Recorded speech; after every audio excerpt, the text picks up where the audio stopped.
Hello, everybody, and welcome to 321 Sportscast, another edition of the 2024 Summer Series. I got a special guest with me today, Madden Fredenberg from Cocoa Beach High School. How you doing, Madden? Pretty good. Feels nice to be on here. Well, it's air conditioned here because it's hot outside, but I appreciate you taking a little bit of time to come by the studio today, man, and I get to know you a little bit. Everyone gets to know a little bit more about you, and we're giving Cocoa Beach some love, which everyone said, we got to give Cocoa Beach a little more love. So, Coach Kelly, thanks for reaching out. Let's start. So you're a multi-sport athlete, wrestling and football. Yes, I'm going to sir. ask you right out of the gate, which one do you love better? Right now, I'm going to say wrestling because I've just simply had more success in there. Okay. Well, Matt, here's going into your sophomore year, and this is the first interview I've done of the summer series where I'm actually the smaller of the two. So thanks for coming by and making me look like I don't want to say healthy, but anyway, 285 pounds. 290 pounds-ish. He's wrestling with the big boys. What's it like going into the wrestling match with somebody 285 pounds? What's your mindset going up against another giant? Well, you just kind of have to forget about like everything you do. Like just forget about school, forget about your family, forget about your friends, just focus on the match. Obviously they're big, but you would like to see, you always want to see an even match. Yeah. You always want to see someone that weighs 140 pounds against someone that's 140 pounds, vice versa. Yeah, but 280, it comes with a lot of strength. And if one mistake, I mean, it could be painful, more painful than a 140-pound person. That's why you got to train, that's why you got to. So you're saying you go into a match dialed in, you're focused. Like you got to block, the more focused you can be, the better chance you can have at success. How old were you when you got into wrestling? Like 6. I've been around it my entire life, but I actually, I only really took wrestling seriously my 7th grade year. Okay, so you wrestled at Cocoa Beach. You were, if my notes are correct, you were 3rd in the state last year as a freshman, correct? Yes, sir. And currently, right now, you're number 1 in the state of Florida. Yes, sir. For that class. So we're going to expect the state championship coming back to Cocoa Beach 2024, 2025. Yes, sir. All right, we're notating that better happen, state championship. I'm calling it right here. Football, tell us about football. You love for football. How old were you when you started playing football? My 7th grade year is when I actually, my first practice, first everything for football. At Cocoa Beach High School? Yes, sir. So you can start playing Cocoa Beach as a 7th grader. So you were competing against 9th graders and 12th graders. Were you intimidated at all, or were you pretty confident and strong enough to where you said, I can come out there and compete? In 7th grade, yes, I was intimidated because I wasn't as big as I was now, clearly. So the kids were about the same size, if not bigger. Like the first time since elementary school, I was used to being bigger than everybody.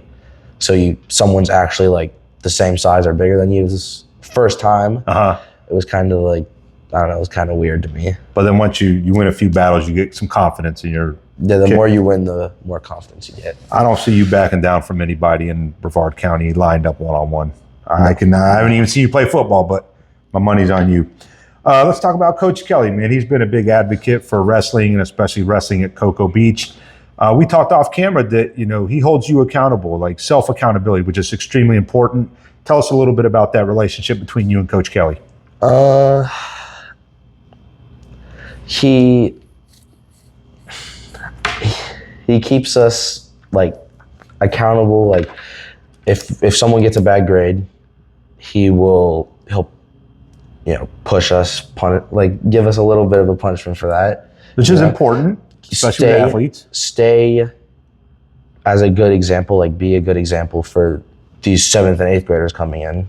If he tells you practice is at 6 o'clock and you come walking into the wrestling room at 6:20, what happens?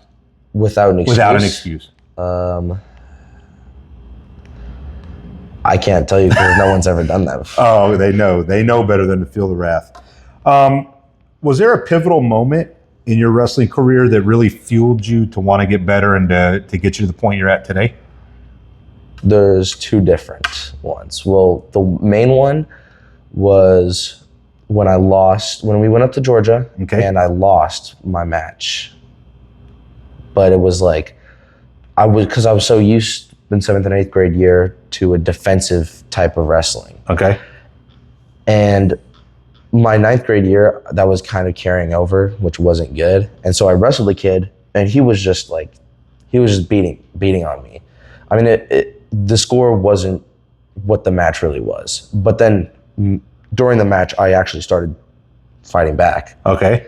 And that's how, it was a close match. But I lost that match, and the next match just after that, I just dominated the kids.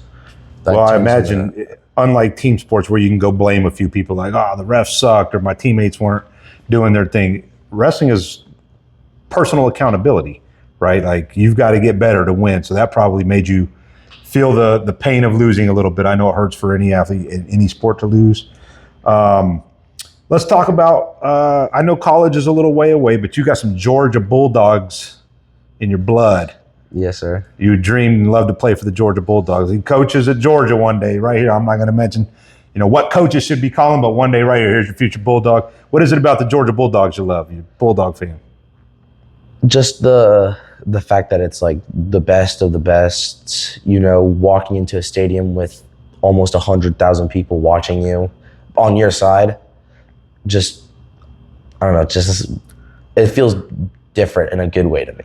Well, the expectation for them is to win championships. There's no longer like being good. They have to win. Coach Kirby Smart does not like anything other than national championships. And you're going to be there one day carrying on that. I'm ready to take on that challenge. All right. Who's your favorite athlete? Right now, I would say Trent Williams, just because his nastiness on the field, he's just like strong, he's big, his nastiness on and off the field. Who does Trent Williams play for people that may not know out there? San Francisco 49ers. He's a lineman? Yes, sir. Left tackle. All right, so you're obviously very involved with wrestling and football and obviously your schoolwork. When you're not doing those things, what are some hobbies? What are some things you like to do? I mean, I'll play video games. I mean, I'll hang out with my friends. What video game you like? If we turn on a PS5 or Xbox? Xbox. What game is in there right now if we turn on your Xbox? Madden and UFC. Madden? What team you going with? Baltimore. Baltimore. Oh, because you want to take Jackson. He's run all over everybody. What about your favorite food? I'm gonna go with ice cream. Didn't expect that answer. I was expecting a big old T-bone steak, baked potato. Well, I'm not saying I don't like that, but I don't know. I like ice cream a lot. Favorite flavor? You like vanilla, chocolate, Rocky Road? All right, if we were to go to the store and get ice cream right now, Moose Tracks. Moose what? Moose Tracks. Moose Track. What is that? A lot of It's like chocolate fudge. It's like vanilla ice cream, but you put it has like chocolate in it, and it has caramel, and it has like little chocolate chip. You're making me want some ice cream. Now I got to go find some Moose Tracks. You mentioned you're a dog lover. What kind of dog you got? It's one I've never heard of. Catahoula Leopard Mountain Cur. He's very big. He's very. You can handle him okay. So if me and you arm wrestle right now for $100 live on this, are you going to do it for $100 right now? Yeah. I'm not going to do that. I'll just give you 20 and call it a day. Man, anybody you want to give a shout out to who's been there to kind of been in your corner, helped you along the way, mentored you? Anyone to give a shout out to? A couple people. I have my parents. I have Fabian, who helps me train wrestling. Okay. Coach Fisher, he's helped me when my parents weren't able to be there. My coaches, Coach Kelly, just Isaac Starr. He's been there since day one. That's all. I'm sure there's a lot more I caught you kind of off, but no, your coaches and your parents, man, it's a lot to be a parent raising an athlete. A lot of time, dedication, money, things like that. So you got your priorities right. Well, I tell you what, man, I appreciate you coming by today. Yes, sir. I'm a fan. I'm looking forward to following your career here. You still got a couple more years, 3 more years at Cocoa Beach. And looking forward to seeing how everything turns out with wrestling and football and watching you dominate here in Brevard County. Keep up the success. We want that state championship coming back to Cocoa Beach next year. So I'm expecting it, but we're going to follow up and tell everyone how you're doing because we're going to keep in touch, okay? Yes, sir. Thanks for taking the time, everybody. For 321 Sportscast, my name is Tracy. This is Madden, Fredenberg, Cocoa Beach. Does Cocoa Beach have a symbol? Like this. Okay, something like that. Y'all have a good day. Thanks for tuning in.